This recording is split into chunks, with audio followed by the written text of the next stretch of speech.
ज्ञानेंद्र सिंह एक बार फिर से आपके सामने आज के इस तीसरे लाइव में, जो कि स्वास्थ्य संबंधी हेल्थ अवेयरनेस के बारे में ये मेरा तीसरा लाइव है। आज देर होने के कारण इसको मैं इस समय रात्रि में मुझे ये शुरू करना पड़ रहा है, तो दिन में थोड़ा समय का व्यवधान आ गया कुछ आवश्यक कार्य के कारण, तो इसको मैं इस समय रात्रि के समय कर रहा हूँ। मैं आशा करता हूँ कि ये मुझे थोड़ा समय देंगे, तो शुरू करते हैं ईश्वर की वंदना के साथ।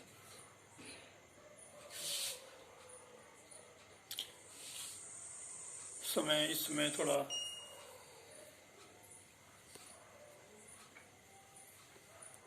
रात्रि का समय है और बादलें, आकाश में बादल हैं, तो उस वजह से थोड़ा प्रॉब्लम हो रहा है। प्रार्थना के साथ शुरू करते हैं आज के तीसरे लाइव में स्वास्थ्य संबंधी हेल्थ अवेयरनेस के लिए।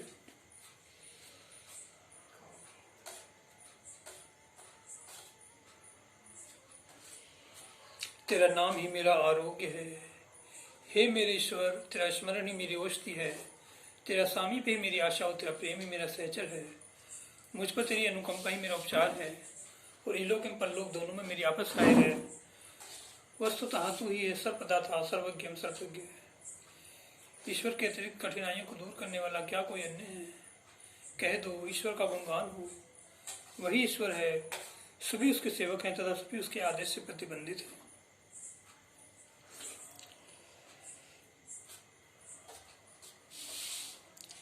तो आज इस समय में, जैसा कि प्रतिदिन मैं कहता हूँ, स्वास्थ्य के प्रति हमें अपने लक्ष्य को प्राप्त करने के लिए हमारे स्वास्थ्य का बेहतर होना अति आवश्यक है। इसलिए हमें अपने स्वास्थ्य पर निश्चित रूप से, नियमित रूप से समुचित ध्यान देना आवश्यक है। हालांकि हमारे जीवन में जो अनेक प्रकार की सामान्य घटनाएं या विषम परिस्थिति के कारण जो हमें इस तरह की घटनाओं का सामना करना पड़ता है कि हम अपने मानसिक रूप से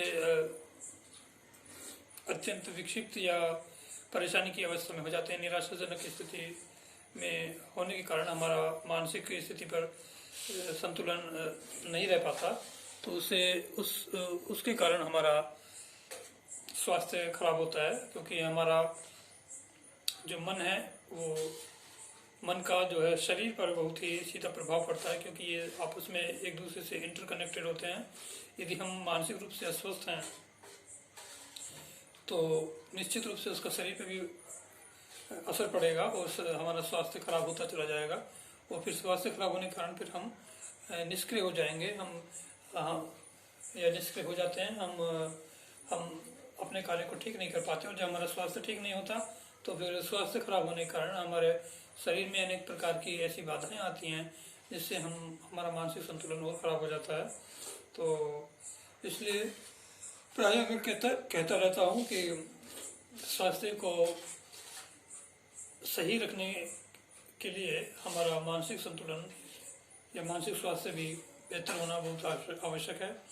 तो इसके लिए हमें जब तक हमें अनुकूल परिस्थिति हो तभी हमें इसका पूर्ण फायदा उठा लेना चाहिए। जैसे कि विषम परिस्थिति के लिए हम अपने को तैयार रखें, तो उसके लिए हमें निरंतर रूप से प्रतिदिन अपने आप को समय निकालकर मेडिटेशन यानी कि ध्यान वगैरह में और प्रार्थना करने में और पवित्र लेखों का पाठ करने में, सत्संग में यानी कि सत्संगति में अपना जीवन यापन करने का हर संभव प्रयास करना चाहिए।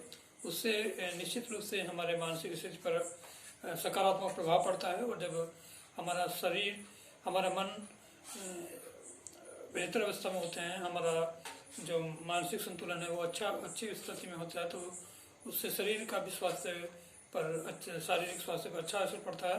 फिर दोनों स्वस्थ होते चले जाते हैं। इसलिए एक को स्वस्थ रखने के लिए दूसरे पर ध्यान देना आवश्यक है, और दूसरे पर ध्यान रखने के लिए पहले पर, यानी कि दोनों पर ही समुचित रूप से हमारा ध्यान रखना परम आवश्यक है। तो हमें शरीर को स्वस्थ रखने के लिए किन किन बातों को ध्यान रखना चाहिए और मन को स्वस्थ रखने के लिए किन किन बातों को ध्यान रखना चाहिए, इन पर हमें बार बार मनन करना चाहिए और उसको अपने जीवन में ढालने का भी हर संभव प्रयास करना चाहिए। जैसा कि मैं प्रायः कहता रहा हूँ कि मन को स्वस्थ रखने के लिए हमें चाहिए कि हमारा सोचने का ढंग अच्छे न केवल सकारात्मक हो बल्कि उन मानव मूल्यों के प्रति भी समर्पित हो जो कि हमारे जीवन को ऊंचा उठाते हैं, जो हमारे व्यक्तित्व को बेहतर दिशा की तरफ मोड़ते हैं या व्यक्तित्व को बेहतर बनाने में हमारा साथ देते हैं। तो उसके लिए हमें सकारात्मक दृष्टिकोण रखना होगा और हमें हमेशा आशावान होना होगा, ये आशावान होना चाहिए। और उसके लिए हमें साथ ही साथ उन आवश्यक नियमों का पालन करना चाहिए जो हमारे स्वास्थ्य के लिए अत्यंत आवश्यक हैं, जैसे कि प्रतिदिन साधना या ध्यान करना, प्राणायाम आदि करना, व्यायाम और योग करना यानी कि योगाभ्यास करना, जिसको हम अष्टांग योग बोलते हैं। तो उसका हमें समुचित ज्ञान होना चाहिए, उस पर हमें अमल करने का भी हर संभव प्रयास करना चाहिए। इसके साथ ही साथ मेडिटेशन यानी कि ध्यान साधना में भी हमें मन लगाना चाहिए और पवित्र लेखों का पाठ करना चाहिए। पवित्र लेख जो हमारे अपने अपने धर्म या आस्था से संबंधित जो लेख होते हैं, जिनमें ज्ञान की बातें होती हैं, जिनमें हमारे जीवन को बेहतर बनाने के लिए या सही दिशा में चलाए रखने के लिए अनुभवपूर्ण बातें होती हैं, उनका हमें स्वाध्याय करना चाहिए। और उस स्वाध्याय के बल पर हमारे मानसिक स्थिति बेहतर होती है, हमारा मानसिक संतुलन या दूसरे शब्दों में मानसिक स्वास्थ्य सुदृढ़ और शक्तिशाली बनता है। और जब हम मानसिक रूप से बेहतर होंगे, बेहतर स्थिति में होंगे, आशावान होंगे और हम सक्रिय रूप से अपने जीवन के हर कर्तव्य को भली भांति करने का हर संभव प्रयास करेंगे, तो निश्चित रूप से उस गतिविधियों में हमारे शरीर पर भी इसका सक्रिय असर पड़ेगा और हमारा स्वास्थ्य भी अच्छा ही होगा। और इसके लिए हमें अभय यानी कि निडर होना चाहिए और साथ ही साथ साहसी होना चाहिए। और जो आध्यात्मिक नियम है या जो कहते हैं कि बड़ों का सम्मान या कुछ ऐसे क्रियाकलाप जिनसे हमें बड़ों का सम्मान आशीर्वाद मिलता है और दिव्य आत्माओं की कृपा प्राप्त होती है, या दूसरे शब्दों में कहें कि परमपिता परमेश्वर के आशीर्वाद से हम परिपूर्ण होते हैं, उन सभी कार्यों को हमें भली भांति जानकर और समझकर अपने जीवन में अपनाने का हर संभव प्रयास करना चाहिए। तो ये तभी संभव है जब हम उसमें निरंतरता बनाए रखेंगे। ऐसा नहीं कि हम एक दिन हम कुछ अच्छे कार्य करें और फिर कुछ दिन के लिए उसमें विराम दे दें। तो इसमें सबसे ज़्यादा महत्वपूर्ण है निरंतरता और नियमितता। नियम के अनुसार प्रतिदिन लगातार उन अच्छे कार्यों को, उन सभी विशेष नियमों को हम अपने जीवन में नियमित करने का, ढालने का हर संभव पूर्ण प्रयास करें, जो हमारे जीवन को मानव मूल्यों से ओतप्रोत करता है और हमें हमारी स्थिति को बेहतर बनाता है, हमारे स्वास्थ्य को, हमारे मानसिक और शारीरिक और आध्यात्मिक स्वास्थ्य को सुदृढ़ और शक्तिशाली बनाता है। तो इसके लिए हमें निश्चित रूप से संभव प्रयास करने ही चाहिए। और ऐसा करने के लिए हमें पूर्ण गंभीर और पूर्ण तरह इन नियमों के प्रति समर्पित और ईमानदार होना चाहिए।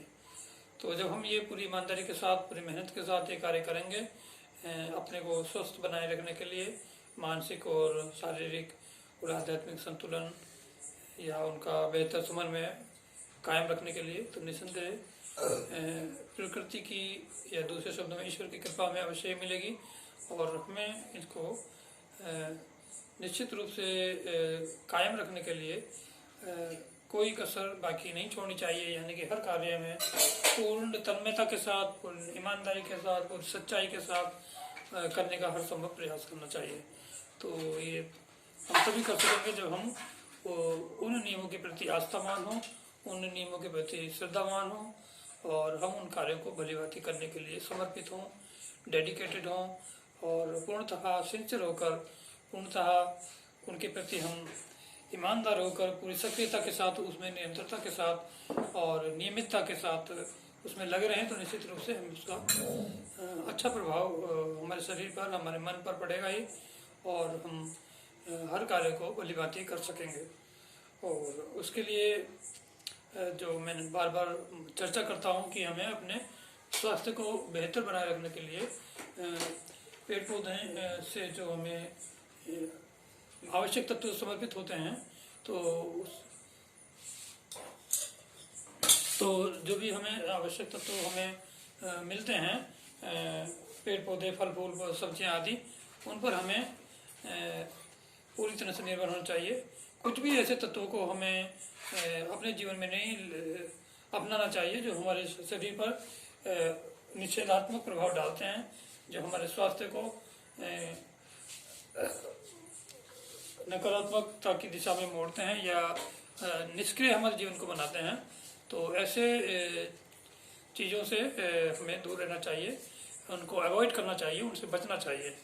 तो ये क्या चीज़ हो सकती हैं, ये इनके लिए विशेष रूप से विशेषज्ञों की जो राय है उसके अनुसार हमें जहाँ तक संभव हो पैकेट फूड से दूर रहना चाहिए। जो भी भोजन हम पैकेट के रूप में या पैकेट के रूप में लेते हैं मार्केट से, वो हमारे स्वास्थ्य के लिए हानिकारक होता है, उसे हमें अपने जीवन में नहीं अपनाना चाहिए या जहाँ तक संभव हो सके हमें उससे बचना चाहिए। यदि हम उससे बचेंगे या अपने स्वास्थ्य का ध्यान रखते हुए हम उसे अपने जीवन में नहीं उतारेंगे, उससे उनका उपयोग नहीं करेंगे, मात्र हम वनस्पति से जो प्राप्त समुचित मसाले, पत्तियाँ, फूल, फल या दालें, ये जो प्राप्त होती हैं, यही हमारे जीवन का सर्वश्रेष्ठ भोजन है और ये हमारे शरीर में सभी पोषक तत्व समुचित रूप से ये हमें प्रदान करते हैं। तो हमें इनको अपने जीवन में भोजन के रूप में स्वीकार करना चाहिए, अपनाना चाहिए और इनको ही समुचित रूप से ग्रहण करना चाहिए, इनका पान करना चाहिए, जो हमारे स्वास्थ्य के लिए बहुत ही आवश्यक हैं। चाहे वो सभी आवश्यक पोषक तत्वों में प्रोटीन हो या विटामिन्स हो, मिनरल्स हो, जिनको खनिज लवण बोलते हैं हिंदी में, और या वसा यानी कि चर्बी जिसको कहते हैं, फैट्स हो।